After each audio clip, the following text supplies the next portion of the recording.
her chatting.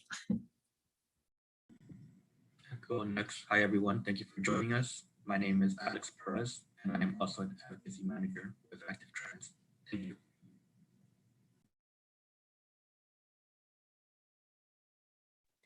Hi, everyone. My name is Vivian Moreno. I'm a food justice organizer with the Little Village Environmental Justice Organization.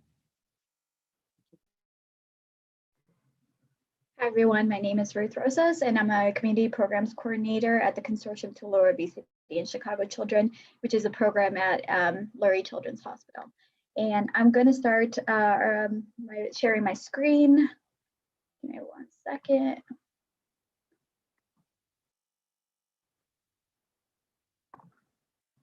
Can everyone see it? Awesome. Okay, so the work that I do is related to walkability, and we're going to kind of break down what these terms mean in transportation and how they relate to food access. The Consortium to Lower Obesity in Chicago Children, or CLOC for short, is a program that was founded at the Children's Hospital in 2002. And the reason why was because a pediatrician noticed that Chicago obesity rates in children were higher than national rates, and that children in Chicago were having worse health outcomes than children in other parts of the US.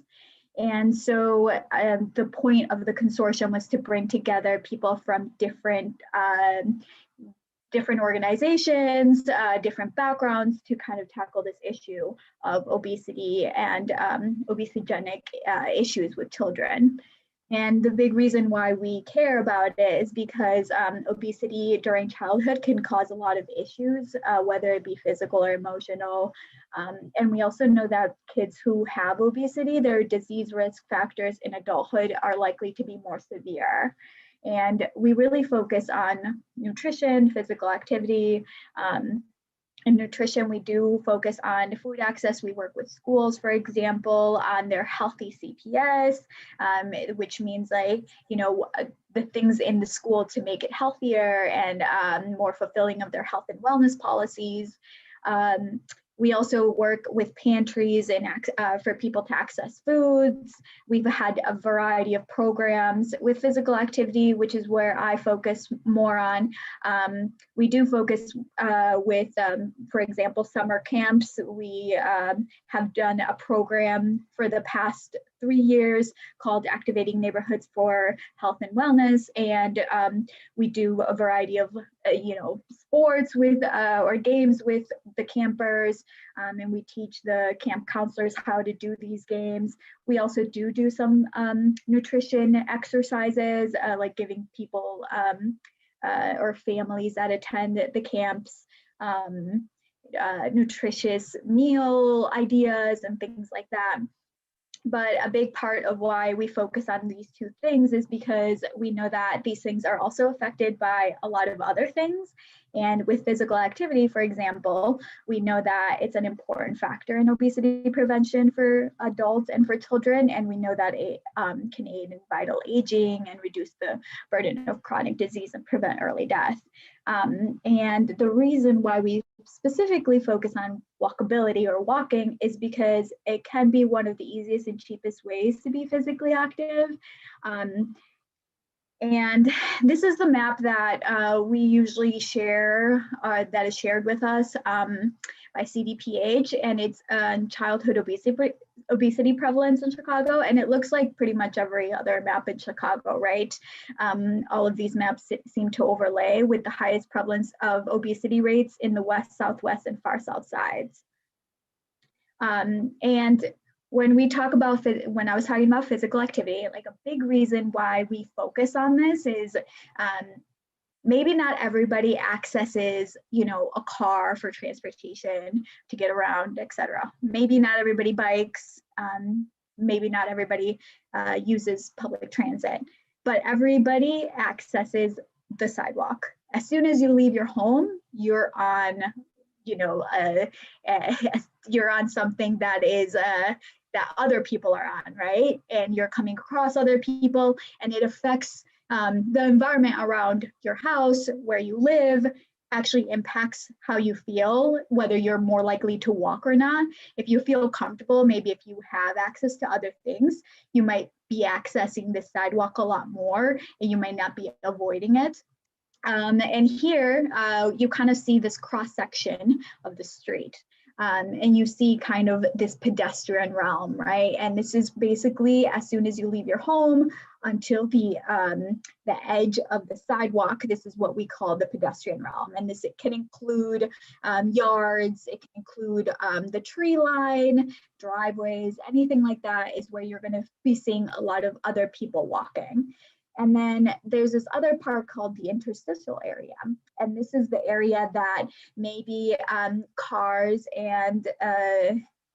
may be, or vehicles may be also there, but you might also encounter bicyclists. So this is kind of like the curb or the bicycle lane, maybe parking, right, or turning lanes. And then in the center, you kind of see the vehicle realm, and this is primarily the area that is intended for vehicles. And you obviously, in the crosswalk, you also cross the vehicle realm, but this isn't usually where you find a lot of pedestrians or, people walking or people on mobility devices. And then you have the median. Not every street has a median, but some of them do. And you might encounter also vehicles there and people. And so this is kind of the layout of what the street looks like. And our main concern is where people are crossing with vehicles, because this is kind of the area where there may be crashes, or it may be the most dangerous part of the street for people. So when we talk about, what makes things walkable or what may make things more appeasing for people to access their street, we talk about the 4 A's. So aesthetics having to do with, is your route attractive? Does it look good? Are there trees? Is there, nice architecture? Or maybe, you like the planters that are there. So when people see these things in their routes or to their destinations, they are more likely to walk. If there's physical deterioration or maybe industrial land, that might demotivate people from walking because these aren't things that we consider aesthetically pleasing. We also talk about availability, and this is like the presence of indoor and outdoor spaces that are available to the public. So this might be like a grocery store that may be close by to your home. Or it may be, for example, restaurants on a certain block. So if there is availability of these things, people are more likely to walk on certain streets than others. Accessibility is talking about pedestrian conveniences. So for example, if there's trash cans along the way, some people will kind of figure out that there's trash cans, but it's also missing like the median stand up into the force to household visions to feel aware to make into it, but also people ramps become to the option because people are kind of not intending they're not really, sometimes ramps might be like cracked, or people that have mobility devices might not be able to get onto the sidewalk or off the sidewalk. So these are kind of the pedestrian conveniences.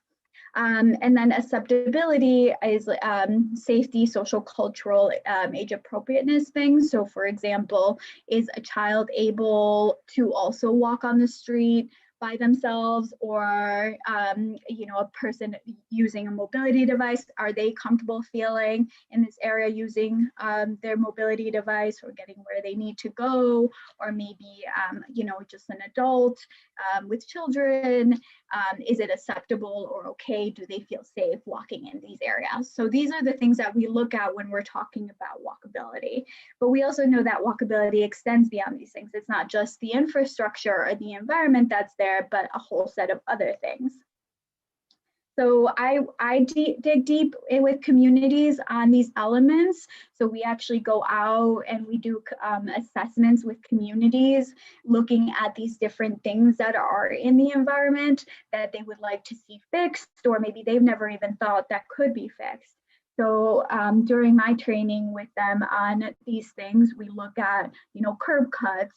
So curb cuts right here on the right-hand picture, it's completely gone. And it looks like this picture was taken near a school, and you can see that there's actually like a vehicle kind of drove onto it, right?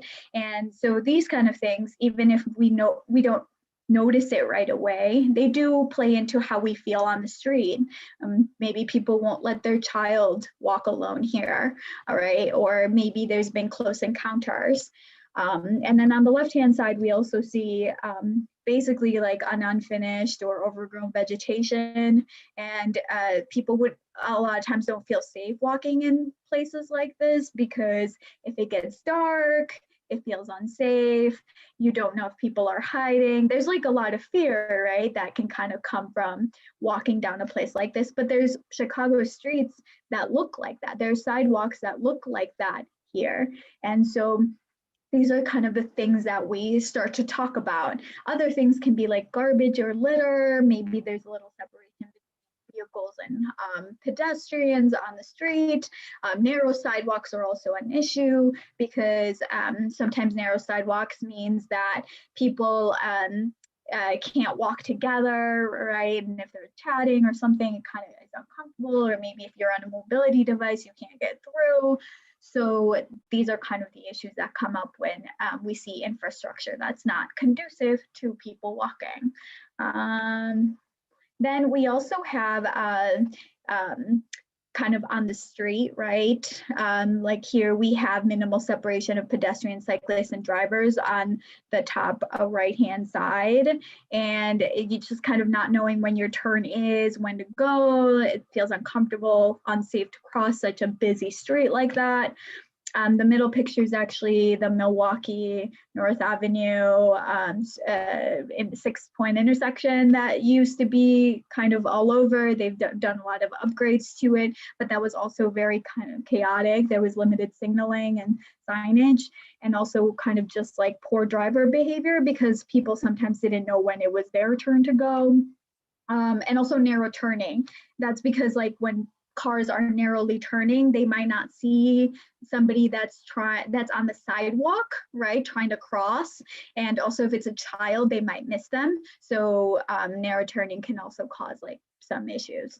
And then we show here kind of the good street design elements, maybe a really nice sidewalk or crosswalk, sorry, that's painted a different color. The middle picture showing like a nice pedestrian, like the median, where if you don't make it all the way across, you kind of have a safe place to be. We also have alleys that maybe are clean and not littered. Roundabouts and traffic circles, which some residential parts in Chicago have. And this kind of, the point of this is that it makes cars slow down. It makes vehicles calm and go slower. And they're also aesthetically pleasing, right? When things are nicely painted, when there's like a big contrast between what is the actual pedestrian or where people are walking and accessing that, and then where cars are, that separation or that contrast is really helpful for people. And we also focus obviously on the social environment. So it's kind of like how people are interacting with the built environment and each other. And here so besides the infrastructure, we're also talking about people's behavior. So we also look at, are people speeding in cars? Are they giving the right of way? Are they using turn signals? Are they distracted? Are pedestrians obeying the signals, right? The countdown timers. Are people crossing at the intersection or maybe mid-intersection because, you know, the block is very long, but there's no place to cross? Are people distracted? And so we often ask communities when we're doing this, like, what are the behaviors that you see in your community as people are accessing the street? And all these things are kind of, you know, obviously giving way to this idea that certain things, certain infrastructure, certain behavior make walking easier. Another big thing that we focus on is speeding. And here we kind of explain the fact that the lower the speed, the more the driver is able to see more things around them. So if they're going 10 to 15 miles per hour, their line of vision is a lot wider than if they're going 45 miles per hour. And a big reason why we focus on that is because if someone is hit by a car that's going, for example, more than 45 miles per hour, their chance of dying is 50% or more. But if they're going, for example, 10 to 15 miles per hour, their chance of dying is, 5%. So it's a lot lower. And so this is also a reason why, for example, big streets, really wide streets can cause people to avoid them. They're also noisy, right?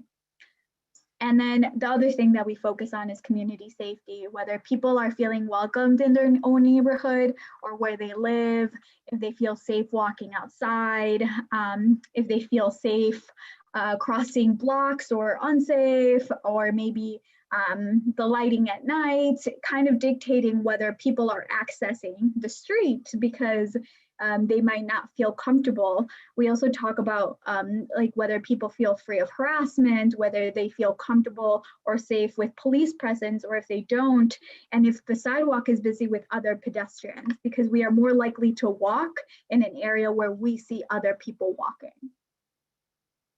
And then this is the tool that we have, and we measure and plan for the walking environment. So this is the assessment that we have is kind of based on people's perception of like these conditions on the street, right? It's very, we actually get onto the street, they have their phone, and they're able to kind of go on and look at all of these things on the street and think about every intersection, every block. This is how we tend to assess it, is by intersection and block. And then so my work is a lot more like very granular with people, and we talk about different things, right? We talk about the things that are available in their community, in their neighborhood, whether they feel comfortable accessing these things by walking, why they don't walk. And a big thing that, when I work, especially with youth, they talk a lot about, not being able to access certain things or not having certain things in their community. And so when we talk about availability or accessibility of food, we know that transportation plays a big part. We know that, for example, healthy eating habits, if there are healthy options in your neighborhood, you may be more likely to access those things. For example, we know that some neighborhoods in Chicago don't have any grocery stores in their own communities. So if you don't have any grocery stores and maybe you don't have a vehicle, then how are you accessing your food? Are you walking to it? Are you riding public transit? Are you riding a bike to it, right? There's all of these other barriers. And so we also know that there's cost of travel time, right? Like, can you even go? I know that I've had conversations with youth who are like, well, on my way to school, I don't have time to eat breakfast. So I just go to the corner store and I pick up like, whatever I can from the corner store. So they don't have time, right, to go maybe, to a grocery store or make food at home. So they're just accessing whatever is available to them. Also the expense of travel time and mode of transportation and the cost of healthy food options. So all of these things obviously affect how people are accessing food, and we have to think about it from like this community ground level, and that's where a lot of my work is.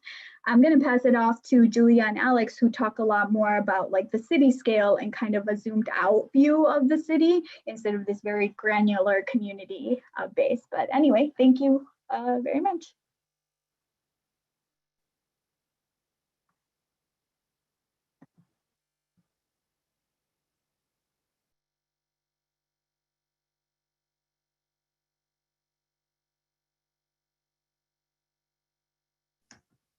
All right, can everyone see the screen?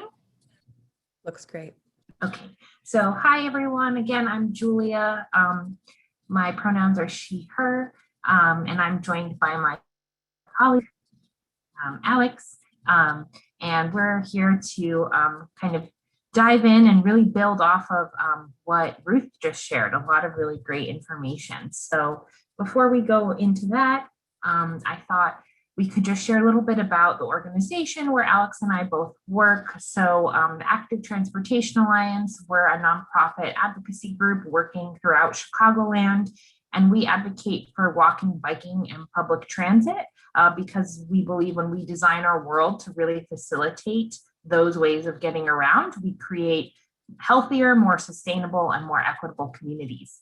And we are a membership-based organization as well. And here you see a lot of our members celebrating a big win, pushing for the state of Illinois to help fund walking and biking projects more equitably. So in general, our advocacy philosophy is really rooted in the fact that mobility equity, or just the ability to get around no matter how you're getting around, is a fundamental human and civil right. We also believe in the power of partnerships. So we always are looking to partner with different community groups to show up at the different intersections of transportation policy and other social justice issues. So hello, we're here today. And then we believe in internal relationships with city stakeholders, as well as external pressure with community to advance our goals.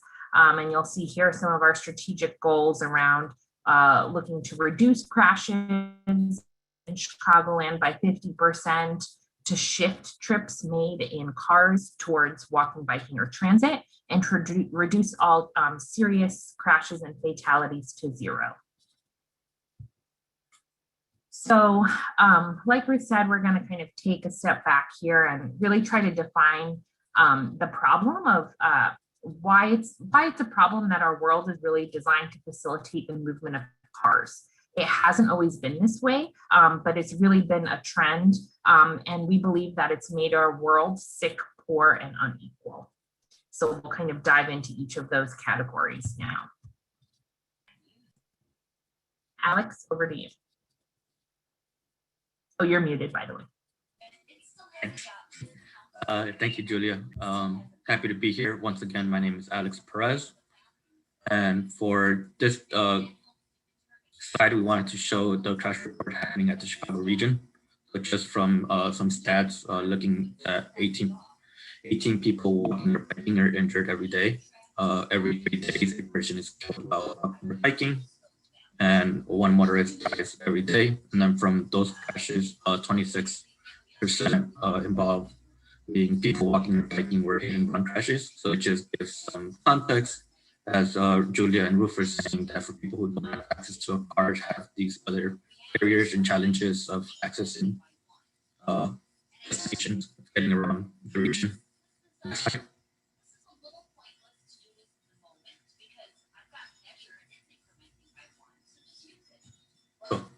And then this is a shows a index done by the Chicago Department of Public Health. So looking at communities with high economic hardship, and as mentioned, the Chicagoans living in communities with high economic hardship are more likely to be at higher risk and die from traffic crashes. So if you look at the data in itself, you can see that the distribution of fatalities by economic hardship heavily falls on high. Distressed communities, almost 50%, and then medium at 35%, low at 20%. So just from this, you can see that almost 80% of Chicagoans living in either medium or high hardship communities are kind of more likely to be impacted by fatalities. And as well as looking in the right back, traffic crashes. You can see that the citywide average for traffic fatality rate are 3.7, and obviously the high income communities face the highest burden at 4.8, medium not being too far at 3.2, and then low hardship communities being kind of at the bottom of fatalities on the road. Next slide. So this was a map done by NRDC looking at environmental burden and impacts and kind of the social impacts that Chicago communities face. So from looking at it, you can see that communities on the southwest side and the west side, south side and the far south side and the east side, southeast side, are kind of communities that have been burdened and continue to be burdened by highways and freight and industry. And one thing I wanted to mention with industry, especially the distribution of the impacts to communities, is that generally a lot of the industries that are harmful to communities are placed on communities that already have uh, burdening impacts when it comes to social and environmental aspects. So, for example, what's happening with the Sherman Island relocation from the north side to the southeast side, that's something that should be happening. And definitely kind of the warehouse industry that has a lot more impact to the community. So I just want to stand in solidarity and bring that up as well. And a lot of the kind of highway and freight are kind of the dictators of where. So the colors on the slide are kind of showing burden for communities. So the red are kind of showing higher burdens for communities that face environmental impacts. And the blue are less environmental impacts to the communities. Next slide. Alex, really quickly, if I could jump in before we go to the next slide. Go for it. Audio is a little choppy. I think if you speak more slowly, it'll be easier to hear you. But also there was a good question in the chat specific to the slide. Could you just talk about what these different colors are representing? Is that better? I turned off my video. It's still a little, yeah, it's still a little choppy, Alex. I can help explain for now, and I think I do the next couple of slides, and then maybe we can troubleshoot again. Do you want to drag this? Does that sound good? Go for it. Okay.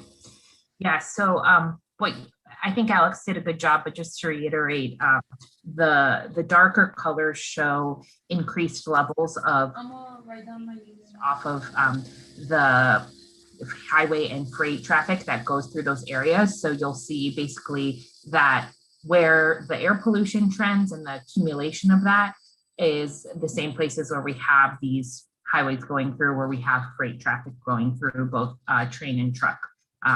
So it's not just that our world is built around car dependence now, but it's also built to place the burdens, especially of that, on people of color. And so the impacts are not equitable either, right? So both the costs and the burdens and who has to bear it. All right. And then just continuing to think about, when we live in a place where, it's usually faster to travel by car. Some people think it's safer.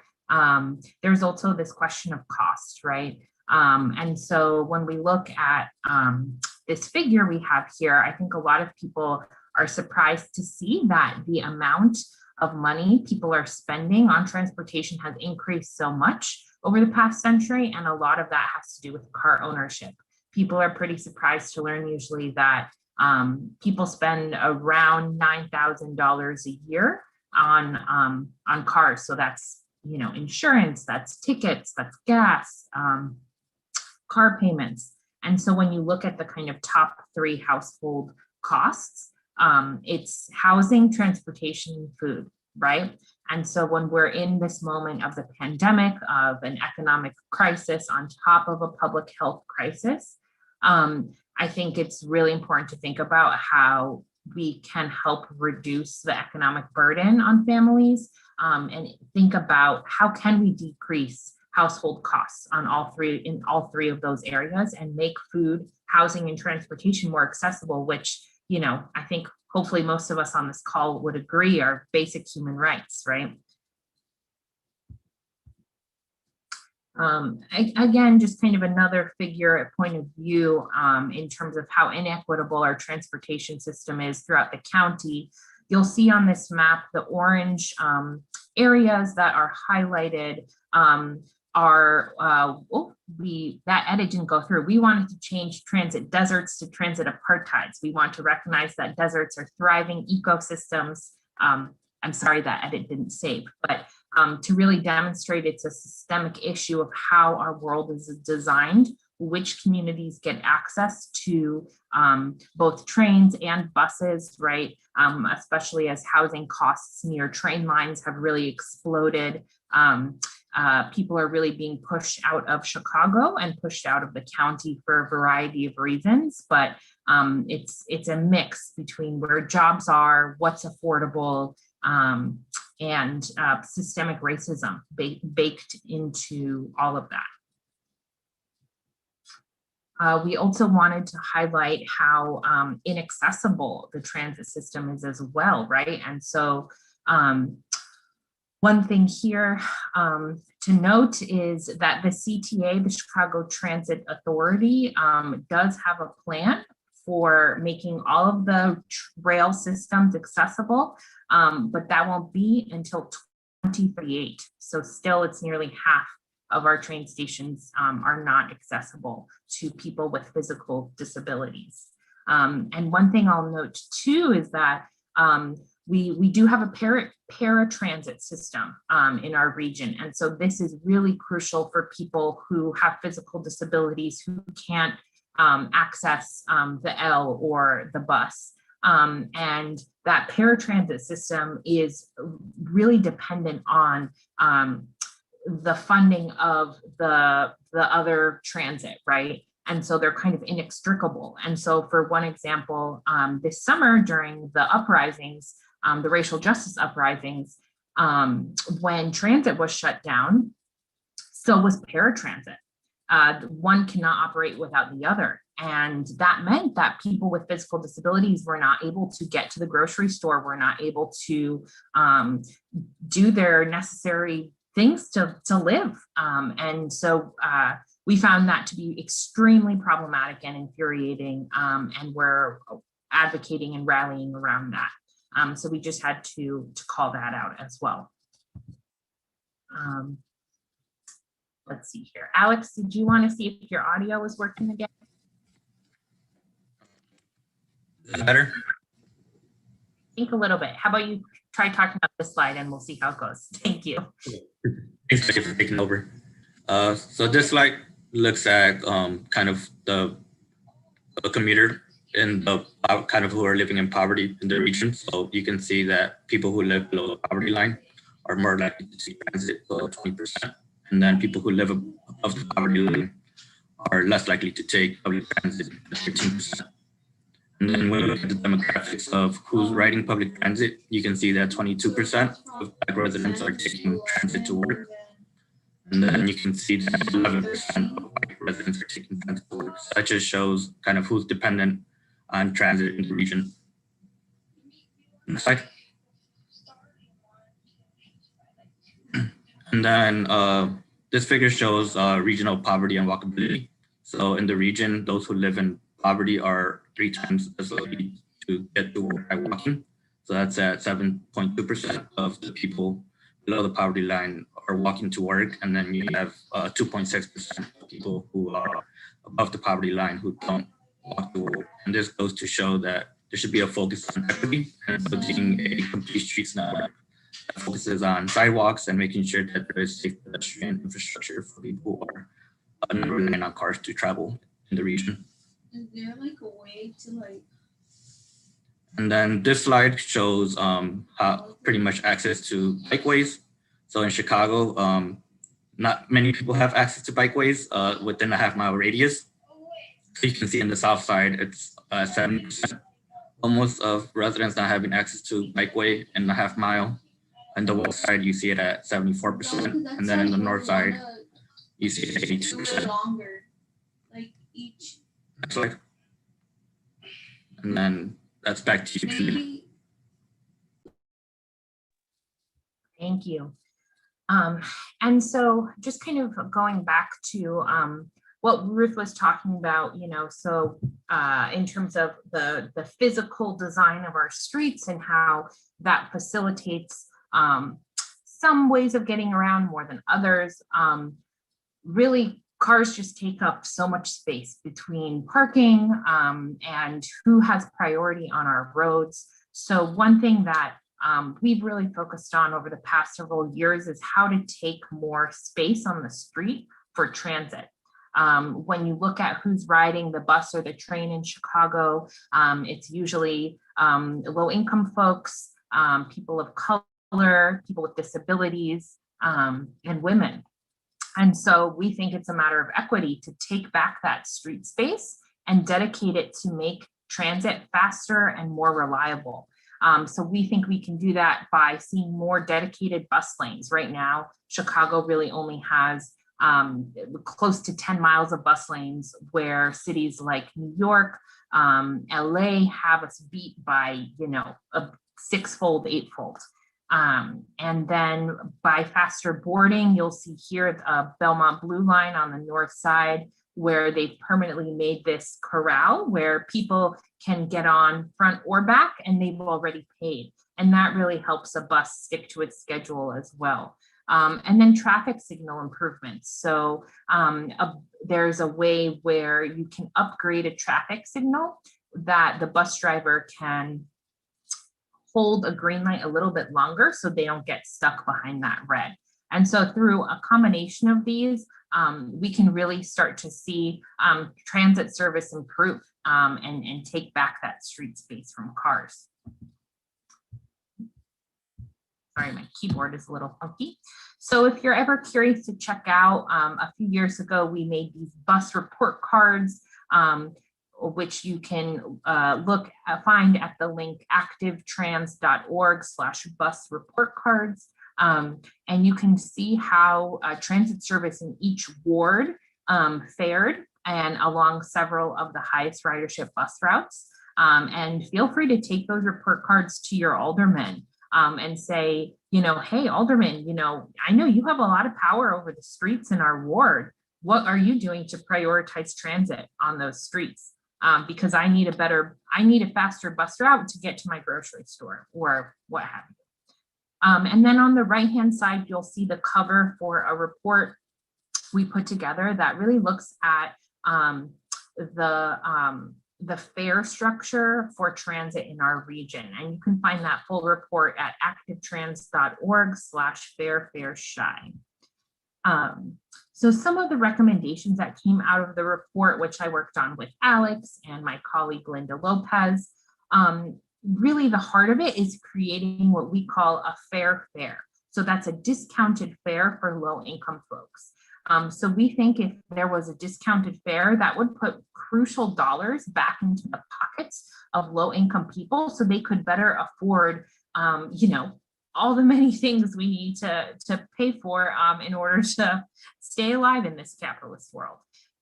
So that's really at the heart of this report is advocating for that. When you look at more big picture, how transit is funded, half of all the operating costs in our region come from us paying for our fares, from us, the transit riders, paying for our fares. So we think actually it should be more a federal subsidy. And right now, the federal government, since about the 1980s, has only funded transit at 20% compared to highways. So 80% of federal transportation funds goes to building out highways and roads, and only 20% to transit. And we think that needs to change. We also think it should be easier to move between CTA, PACE, and Metra, and maybe just make one fare card for all of them. We also believe in decriminalizing fare evasion. From the survey work we did of nearly 700 people, from those who had fare evaded, it was due to not being able to afford the fare. We also believe in free fares for youth. Still right now, with the discount they do get through Chicago Public Schools, families are still having to spend $600 a year on just having their kid go to and from school. And then fare capping is a way where if somebody can't afford that 30-day pass up front at the start of the month, right? Who's got that, what is it, $130 at the start of the month? They're having to pay as they go.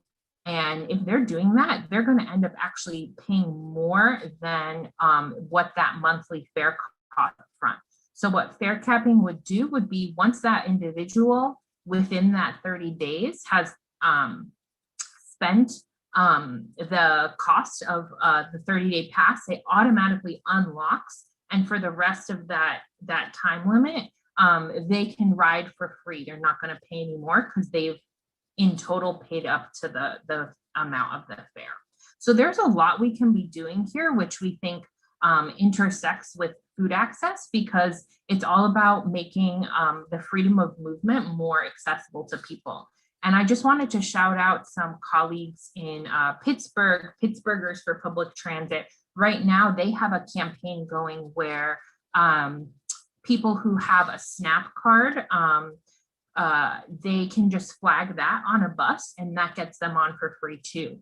And so I think there's a lot of really exciting ways we can come together as food access advocates and transportation advocates and think about how do we work together to really come up with solutions that benefit the most vulnerable.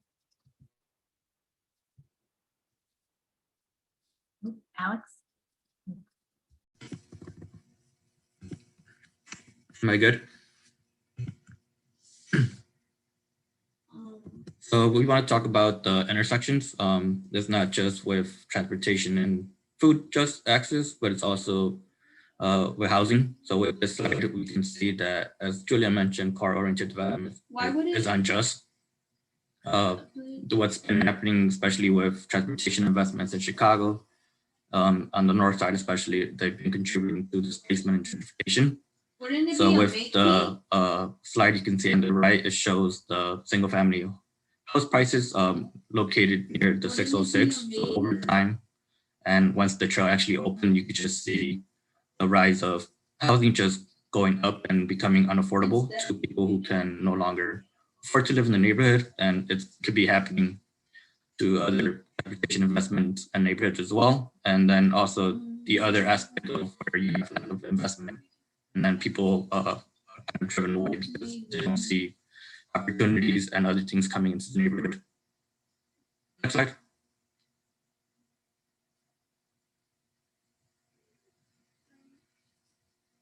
And then the intersection with transportation and jobs. So transportation is the #1 barrier to employment.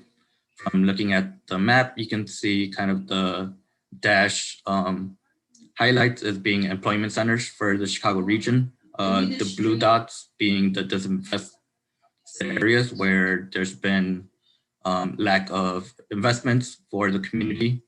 And then economic disconnected areas are where you have a concentration of low-income people living in the neighborhood. And then the green dots are pretty much tying it together, where you see the combination of disinvestment and economic disconnected communities. So you can see the concentration happening primarily kind of in the south side and the west side. Next slide. And then the intersection with transportation and policing. There's fear when people are going out and traveling, and then there's also fear with public safety concerns, so that keeps people off the street. And then there's disproportionate impact when it comes to traffic enforcement, especially impacting Black and brown people in communities. Just looking at the map showing the bike tickets issued in 2017, you can see that communities like Austin, North Lawndale, South Chicago have experienced higher rates of ticketing for biking. And then kind of in the north side, you don't see that happening to the level. And then going with minor traffic violations, especially happening to communities with high economic hardship. That makes it hard, especially when you're just piling up on traffic violations where the money could have been used for food. Yeah, Ronnie. Great. This is Julia speaking again. Thank you, Alex. And so finally, we just have a few more slides here to really dig into the impact of the pandemic. So when the pandemic hit, we went about doing listening sessions to really see, what were the issues people were having with moving around in this kind of new landscape with the health crisis and the economic crisis. And so one topic that stood out far and above the rest was issues with food access. We really know it's been a crisis on many fronts. And so we wanted to dive further into that. So we did another survey. Our amazing bus organizing fellow, Rylan Clark, helped lead this work.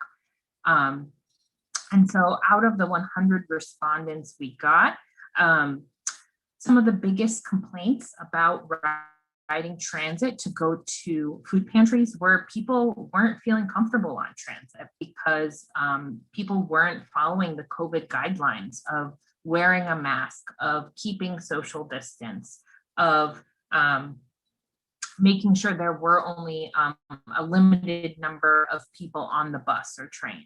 And also, when you think about how a bus is designed, I think maybe all of us have had the experience on a CTA bus where that one front area with that nice flat place where you can put all your bags, if that spot is taken, there really aren't a lot of great spots to bring boxes of food or bags, right? It's just not designed well for people who are carrying that many things. Or families with strollers, right? Or people with mobility devices. So even the physical design of a bus does not necessarily facilitate an easy experience. And then pantries also where they're located are typically far from transit stops. 92% of respondents also felt that they felt vulnerable being on transit. So either, for physical safety, for health safety, or even that they would become a target. And many folks suggested making delivery or a community landmark, such as a community center or a pickup point for groceries to make access easier. So I think I've touched on a lot of points on this slide already as well. One other highlight, most people take their car, walk, or the bus no more than 5 miles to access food, but still 5 miles is still a lot. Most of the people of the 100 folks who responded said they didn't have to leave their neighborhood for food, but if they do, there was a bus route that would take them there. And around half of the people who must leave their neighborhood have to leave because of COVID's impact on the neighborhood grocers. So that also affected obviously what businesses were open and what goods they could get. And then of course, again, the impact of the racial justice uprisings as well on grocery stores. And then about a third of people noticed a decrease in bus frequency. So due to COVID, CTA actually did shift some service of bus and trains from areas where people were mostly working from home, AKA white neighborhoods, to neighborhoods on the west and south sides. However, there were still limits on how many people who could be on a bus, and therefore there was a really common experience of you show up to the bus, you see one coming, you've got to get to your appointment or wherever you're going to work, and that bus is too full, so they pass you up, and then you don't even know when the next bus is coming, right? And so that kind of experience really puts a damper on people's trust and favorability of using transit. And can have severe impacts from students earning detentions from being tardy to people losing their job because they're late. And we just have these maps, and then we'll hand it over to Vivi. So the first map on the left, you're looking at the location of grocery stores and food pantries distributed across Chicago. And then on the right, I want to just overlay that data, looking at the CTA bus lines as well as the CTA rail stations. And then I made a half-mile buffer around the CTA rail stations just to give a visual to seeing how many grocery stores and food pantries are accessible in that radius. And just from looking at it, you can see the disparities between the location of grocery stores and food pantries in the west side, the south side, and then comparing that to the north side, where you're seeing a higher abundance of grocery stores and food pantries along the train and the bus lines.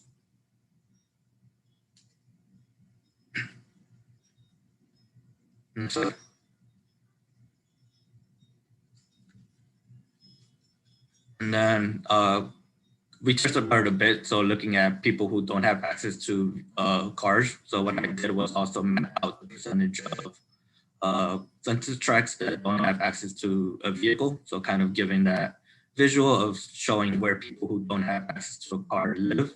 And these are people who are kind of most likely to be either walking, biking, or taking public transit to get to destinations, and overlaying that with the location of grocery stores and food pantries. And then the last map on the right, I kind of put all these three maps together into one map just to show that visual as well of where people who don't have access to a car live, on top of where the CTA accessibility is, and on top of that is where the location of grocery stores and food pantries are at. And it's a good thing to connect where people who don't have access to a car live and where the access to food is, and making that connection as a priority to helping those people who live in these census tracts and communities, kind of making sure that they are kind of first in line to having a priority to access to food and fresh food, especially. And then next slide. And that is. All right, I think we can hand it over to Vivi now. Do you want those slides up, Vivi, of the maps or the survey? That'd be great. That's great. Hi, everyone. My name is Vivian Moreno. Thank you so much for being here today. I'm really excited to see just transportation being talked about within a food systems context in Chicago. I think that there's a lot of similarities that we can see in some of the maps that folks have shared already. Again, my name is Vivi Moreno, and I'm a food justice organizer with the Little Village Environmental Justice Organization. And I'm also a worker owner with Catatumbo Cooperative Farm in South Chicago. So a bit about El Vejo, we're known for. We've been in the Little Village neighborhood organizing for over 20 years now. I think it's between 25 and 26. As of now, we currently I think a lot of our efforts are being shifted into kind of assessing the way that e-commerce has increased in the neighborhood. And as a result, brought not only extra freight, but also diesel, a significant amount of diesel trucks in Little Village, given that around 30% of Little Village is industrial, right? Part of my job is specifically to address what does it look like for long-term access and stewardship of land towards agriculture, given that there are a lot of people in the neighborhood who have really, really strong farming roots in Mexico and other parts of the Americas, but what we need is land, right? Like folks have so much experience of organic, sustainable farming. We call it organic, people just call it farming as they know it. That there actually isn't like a huge need for like really heavy training for folks because it's already so much in the neighborhood's culture. One of the issues that we face is lack of land, but also lack of land that is in a brownfield, which, as you know, most of Chicago is basically a giant brownfield. Because of the pandemic, our work shifted, specifically our food justice work shifted from looking at long-term solutions for land stewardship to emergency-based food access. COVID brought a lot of unemployment, unfortunately, Little Village also happened to be one of the neighborhoods that were the most negatively impacted by COVID, with really, really high positive rates, really high transmission rates, and really high number of people that passed away because of the virus. Little Village also houses a lot of people that are essential workers, that are undocumented workers that perhaps don't have labor protections the way that a lot of other folks should have. And so one of the main reasons that there's such a high rate of transmission in the neighborhood is because folks don't really have the option to just stay home and work from home. And so that kind of shifted our perspective in terms of like, what does food access look like, right? We decided to launch a program called Farm Food Familias in collaboration with Getting Grown Collective, which is a neighborhood-based organization in Englewood. And I'm gonna share a link to an article from Borderless magazine that I think is really beautiful, and it captures a bit of the perspective from everybody, from a lot of people involved in the chain that is this really beautiful project. So we started the project with Taryn Randall from Getting Grown Collective and myself. We started with 50 meals, and we thought we were doing some beautiful revolutionary work. And we're like, oh my God, we can get 50 meals to community. And we decided to do this in partnership with community chefs. Those are Robert Perez from Urban Pilon, who's a really amazing Boricua chef that focuses on Caribbean and diasporic foods and education.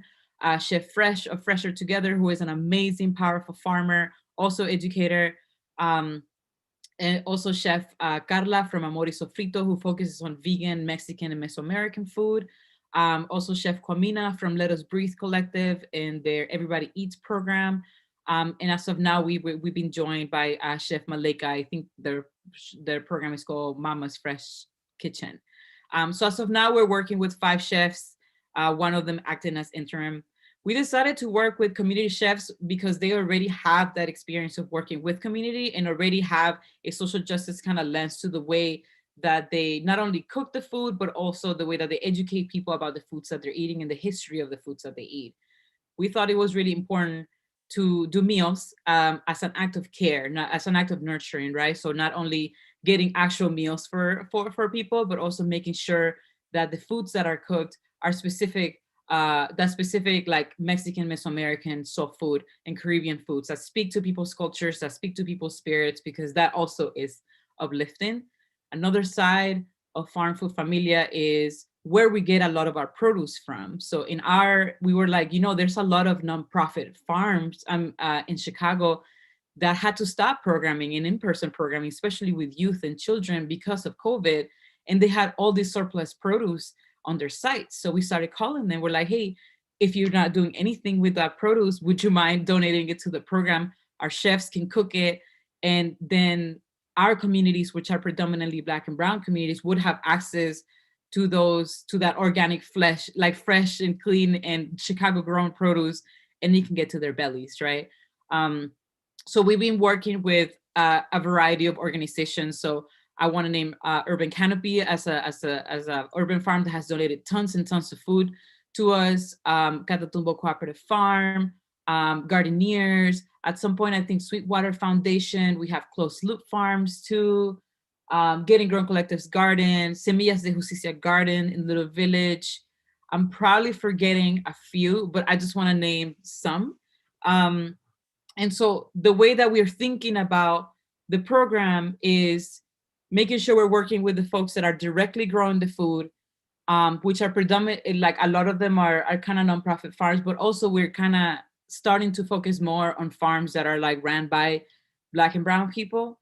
Then making sure we get that produce to the chefs which are all Black and Brown chefs, so they can transform those ingredients on a weekly basis. I also want to just shout out the creativity of the chefs, because I usually let them know what kind of produce we have on a Monday, and by Wednesday they have to come up with a menu.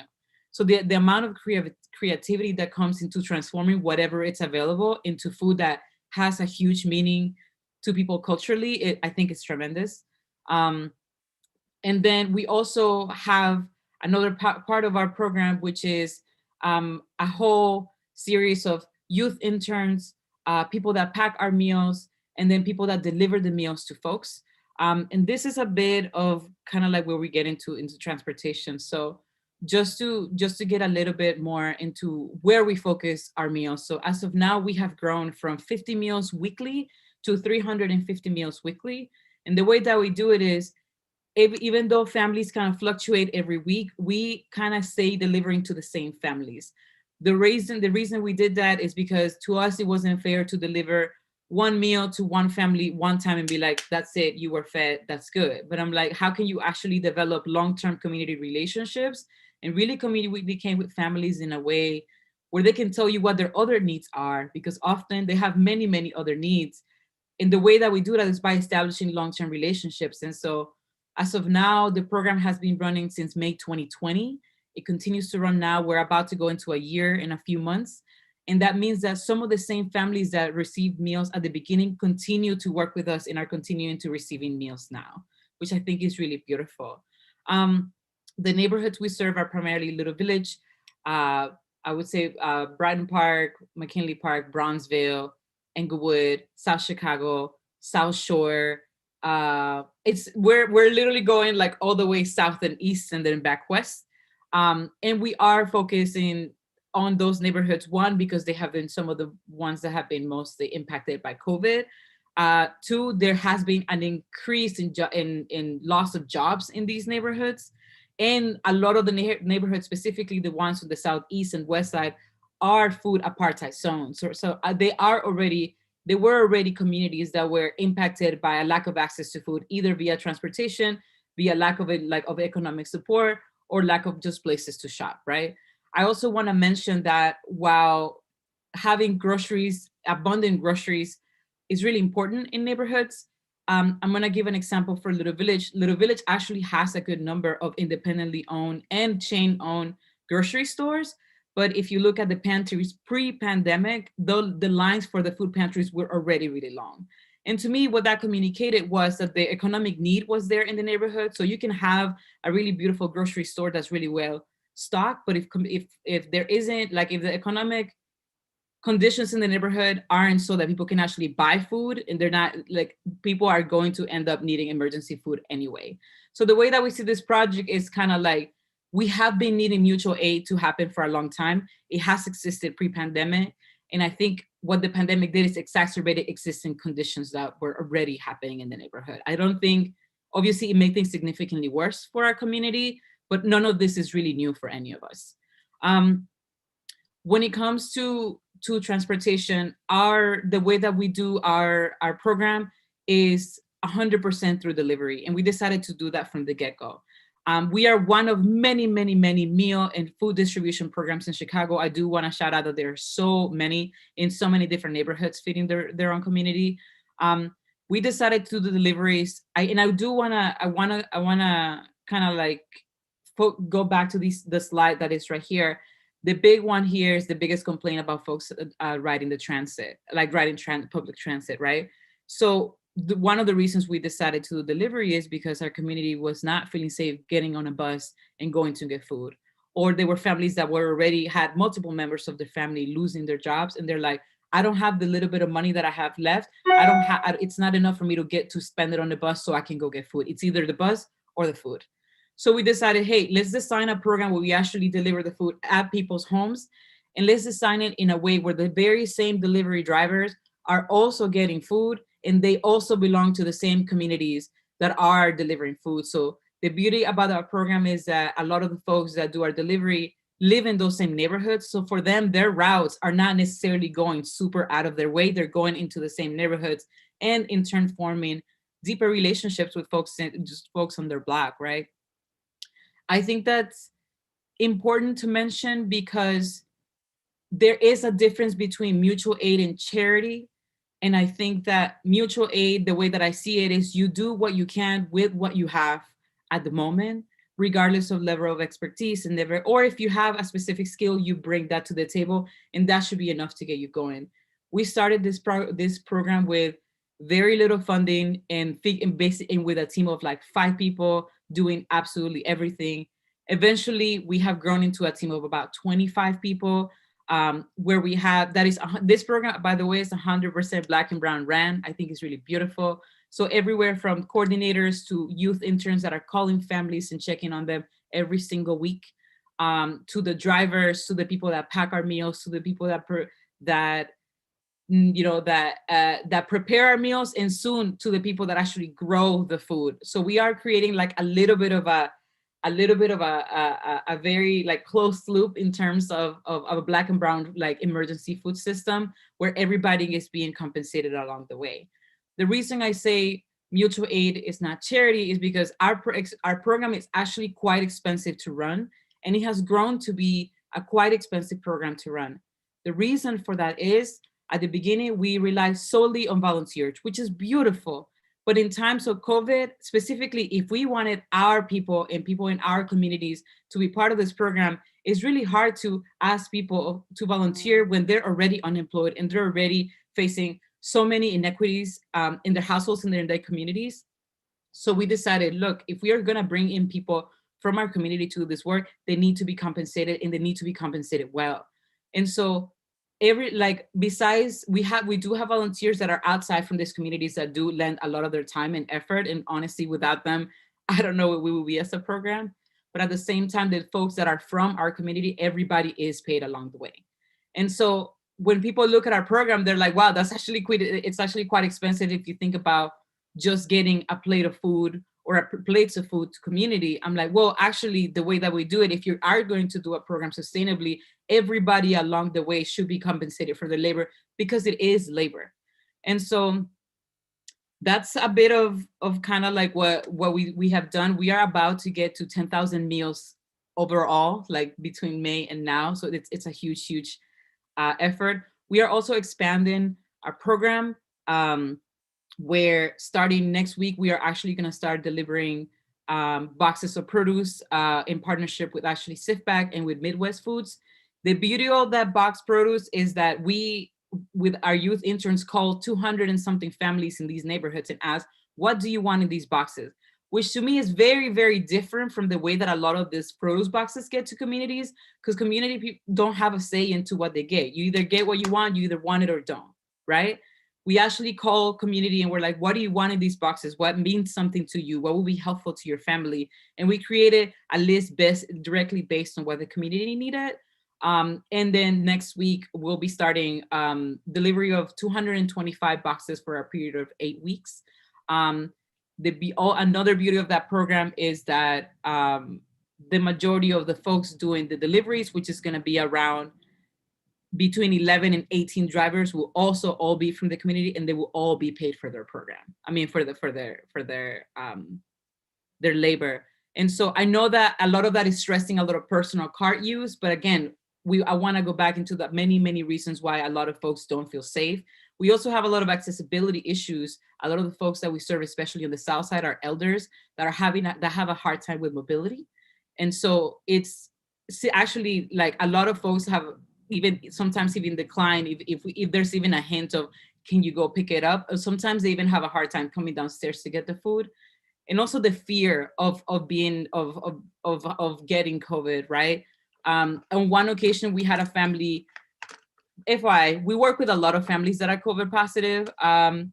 At some point, I had a family that just like, don't bring me food. I'm afraid to transmit the virus to the driver.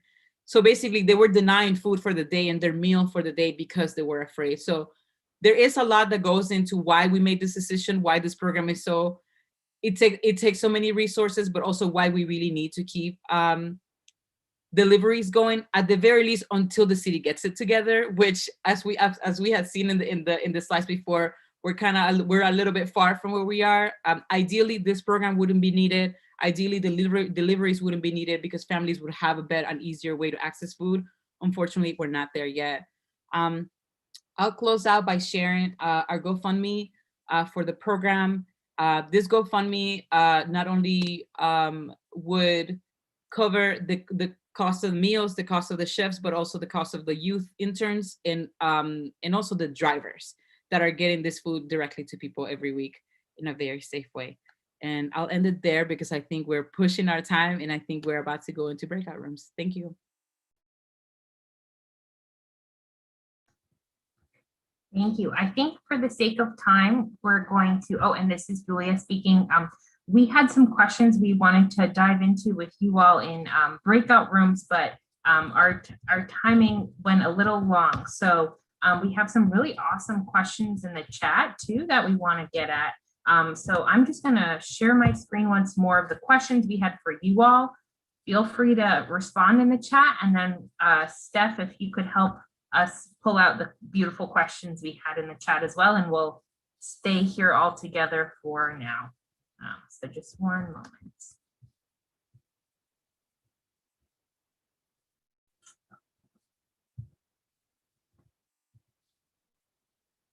Well, now it's not letting me share PowerPoint for some reason. So I'm just going to copy and paste them into the chat. Sorry, that's weird.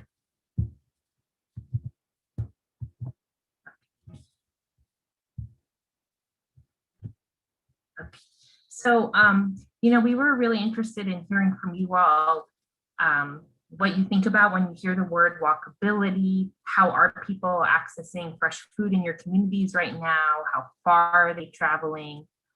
What barriers do you see people have in terms of accessing food right now?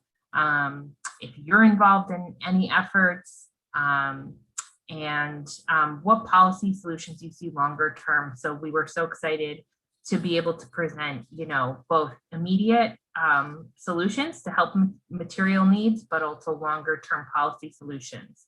And then finally, how do we radically reimagine communities where people can safely access fresh food, with the theme of the conference being radical reimagination. So please drop your answers in the chat if you like. We can also start diving into the questions you all had for us. And we'll all make sure to drop our emails in the chat too. So please be in touch with us. Please support the GoFundMe. It's such crucial, important work to support people right now. So thanks. Okay. So I want to pause just for 1 minute and let people read all these questions, digest a little bit, and respond. And additionally, if folks are in the Whova platform, Julia put 3 poll questions that you can respond to through there. And this is Steph speaking.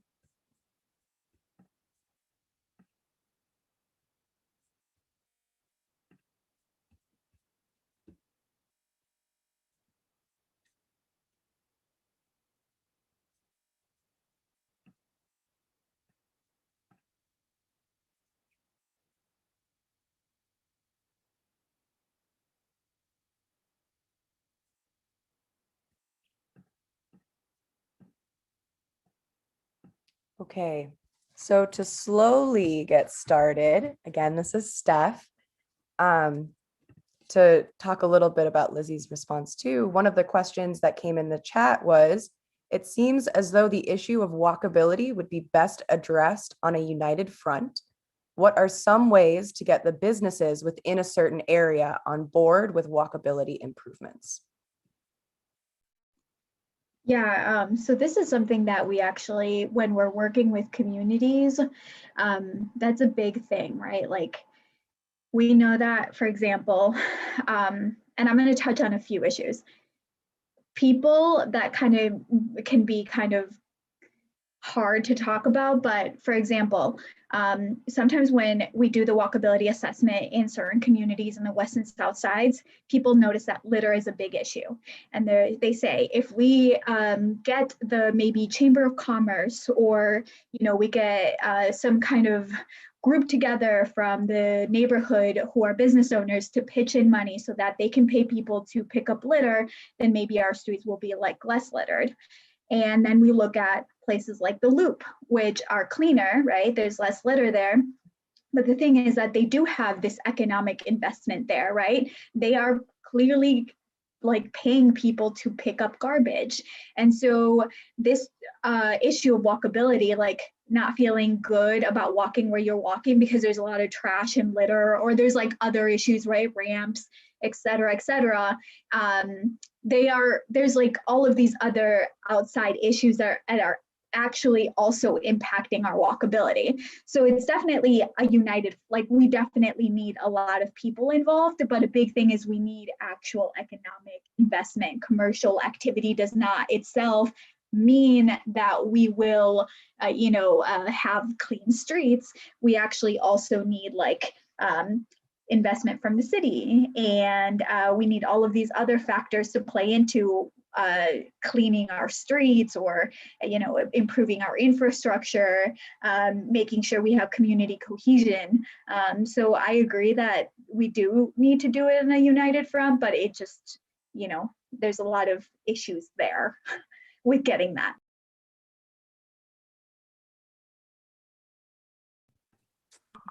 To just kind of thinking about this like scarcity mindset, right? Like, yeah, resources are limited to a point, but it's also a matter of political will and priorities. streets, right? And so, yes, we need to be fixing the potholes in our streets, right? But also it's a lot cheaper to do something like a curb cut to make sure that sidewalk is accessible. That's cheaper. That's going to be cheaper. So yeah, we need to really push and present a united front and organize and build that power to say, hey, this should be your priority right now is walkability.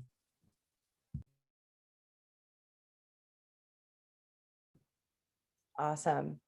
Question number 2.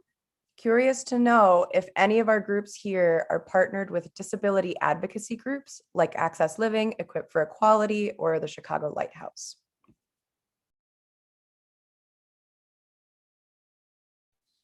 We've done some work with Access Living before. They had somebody who was both a housing and a transportation organizer who's actually just transitioned roles. So I'm not sure kind of what their staff will be, how they'll fill that issue area in the future. Yeah, it's really important to be partnering with people who have that lived experience and be following their guidance. So I think we've done some work with Lighthouse before, but definitely an area of growth for us too still. Same with us, and that's why our tool is called Neighborhood Walkability and Accessibility, because it's not just about walkability, it's also about people being able to access the street in whatever way they need to access it. And we are trying to host focus groups with organizations and different groups to get their feedback on these things. And a big part is connecting with people who have maybe the most challenges or have like the least say sometimes in these spaces.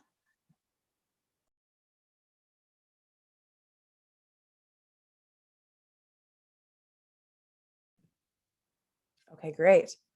We've got 5 more minutes. So the person that posed this question said it was mostly rhetorical, but I really liked it and I wanted to say it out loud so everyone could hear it and reflect, and we could hear what our panelists think too.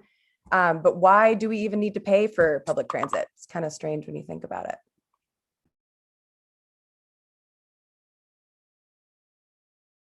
In some cities across the world, they don't.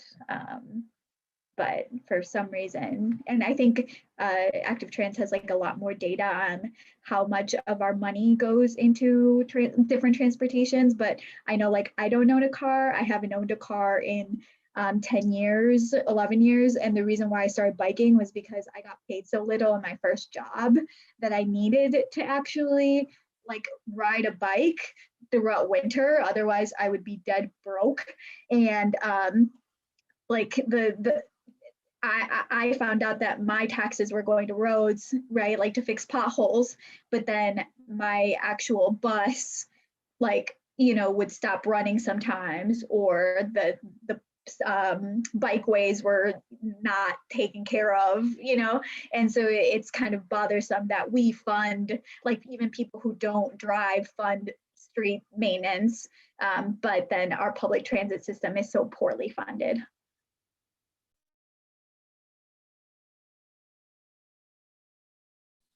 Yeah, I think Ruth hit the nail on the head. I mean, I know in the US, there's a smaller city in Montana that has free transit, and Kansas City has free transit due to a surplus in their city budget. Hopefully that stays on, but it really will take a restructuring of how we fund our transportation systems. So this federal congressional session, there'll be this opportunity to shift that 80% highways, 20% to transit.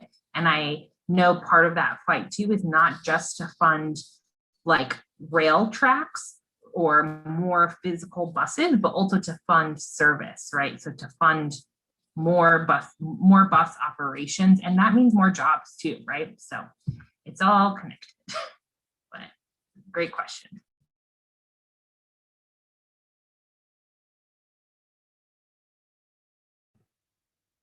Okay, so I think we've got time for one more round of all of our speakers addressing everyone. So I wanted to just ask if you guys wanted to share a specific call to action outside of the GoFundMe that was shared in the chat. If folks want to put it there one more time to make sure people have that link. But if you wanted to just say one sentence, a closing thought, or a call to action for all of our attendees before we close up. I'll pass it to Juliet. Let's popcorn so it's not awkward. Okay, I was going to pull up 2 different action alerts. We really want to stand in solidarity with the hunger strikers for General Iron. Again, I want to emphasize that. Please, there are many different action alerts. Working Families Party has one. ELP, Environmental Law and Policy Center has one. Thank you for dropping those links for me. So we're with them, and that's absolutely, it's a mobility justice issue, an environmental justice issue. And then I'll find the link once I'm done talking, but we're still pushing for more federal dollars right now in the relief package that's being negotiated. So we want more funds for transit service right now. They've already had some funds in the first 2 release packages, but I'll drop that action alert right now as well. And that'll make sure that we don't have any more train or bus cuts. There's already too little service. So thank you all so much for this opportunity. Really grateful to be in this with all of you, and please be in touch. Vivi, do you want to go next since you? I think I'll just say thank you. And I wanted to echo the call just for solidarity with the Southeast side with General Iron. And I also have to run. I'm so sorry, everybody, but thank you so much for being here today. And to all my co-panelists, thank you. Y'all, you just did amazing work. I love it. Bye, y'all.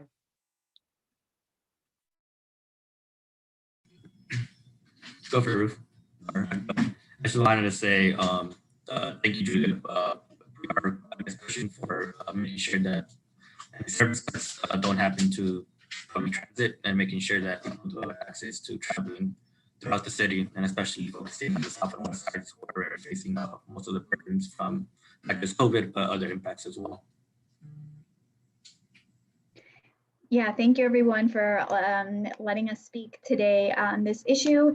And again, wanted to show solidarity, and then just telling, if you ever want to talk about walkability, I'll drop my information. And we do have, I just want to say you do have a say in the way your streets look. And so please, if you ever want to talk about any action planning around that, let us know. Thank you. Once again, huge thank you to all of our fantastic panelists, Steph here talking. I wanted to give a couple quick reminders before we break for lunch. If you're in the Whova platform, at the bottom of where you're viewing me speak right now, there's a rate this session button. And you give us and all of the panelists feedback for how this went. Additionally, our Flavor and Reimagination team has all kinds of fun stuff programmed. Go through the Whova platform to see other events that are happening. And there's also an exhibitors booth, which is similar to tabling, except virtually. So you can explore other food justice related organizations doing similar work. And all of our panelists are available through Whova as well. You can chat them through a little private message, and they're also putting their emails in the chat. So for any questions we didn't have time to go over audibly, I'm sorry, but I hope that you can find your way to our presenters to get an answer some way or another. Once again, thank you everyone for spending your time here with us today. Huge thank you to our presenters. And we are going to wrap up this session now. I hope everyone enjoys lunch, and we see you in our afternoon sessions.